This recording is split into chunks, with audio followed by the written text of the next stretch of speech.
Hello guys, it's Sean of Some Film Snobs, and welcome to the second episode of my movie collection. Today we're going to be taking a look at my sci-fi, fantasy, and action films. And here we have the Lord of the Rings trilogy. This is just the standard theatrical editions. For some reason, I've never sat down and watched the original, not the original, but the extended cuts. I don't know why, I just never gotten around to it. Yeah, but I love the Lord of the Rings trilogy, and it's just a great movie series, you know. And here we have Rob Reiner's The Princess Bride. This is the standard DVD. I need to get the Criterion edition. And here we have a movie that is incredibly cursed, Twilight Zone, the movie. Now, I have a story behind these. This is the original theatrical editions of Star Wars. These are homemade bootlegs of the original unaltered Star Wars trilogy.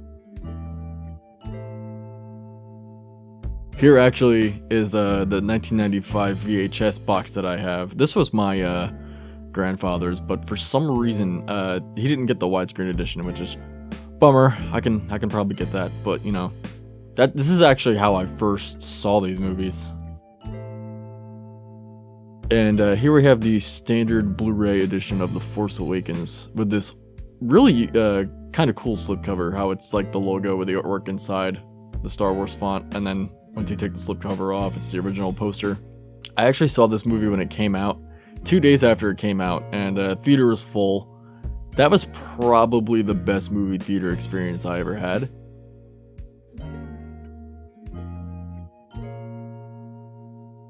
Dick Tracy, Warren Beatty's Dick Tracy.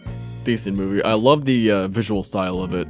How would I describe it? It's very in your face. There's a couple of things I don't like about this movie. The kid could be kind of annoying, and Madonna's acting, but overall it's a pretty good movie. Now we're going through the Die Hard trilogy here. Die Hard is a Christmas movie. Don't fight me on that. Here we have Die Hard 2, Die Harder. Definitely not as good as Die Hard 1. Kind of a rehash, actually, of Die Hard 1. Just two things are different. It takes place in an airport, but there's also a church. I actually haven't watched this one in a long time, so you know what? I'm probably going to put that on later after recording this. Here we have Die Hard with a Vengeance. This has the return of John McTiernan as director. I actually think he's kind of underrated in terms of action film directors. You know, this is the same guy that did Predator, so you gotta give him credit. I actually don't know why I have this, but here we have the Hunger Games. This actually might be something my mother bought. Saw this when it came out in theaters. It was a big deal at the time for a while. Here we have the Matrix trilogy, Matrix Reloaded, and Matrix Revolutions. I haven't sat through the sequels in a long time. I remember not liking them. I love the first movie though. This is one of those cheaper triple feature packs, and this actually has wrong information. For some reason it says Matrix Revolutions is PG-13, which I don't know why. I find like little errors like that funny in home video releases. Here we have the Rambo trilogy. The First Blood, Rambo First Blood Part 2, Rambo 3. Weird title change, but okay. I love First Blood.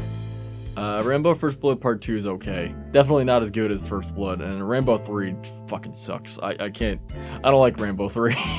And then here we have RoboCop. Everybody has to have RoboCop. I need to get the Blu-ray with the director's cut though. I don't know why. There's certain movies I just never upgraded. I need to really get on my game with that shit. Here we have The Terminator. This is a 2004 release with this like holographic cover, which is really cool. I love Terminator 1 and 2. 3 is okay, even though I shit on it all the time. 4 and 5 fucking suck. But that is my sci-fi, fantasy, and action section for this episode. Next episode, we're going to be doing comic book movies, and maybe horror. Maybe I'll add that in.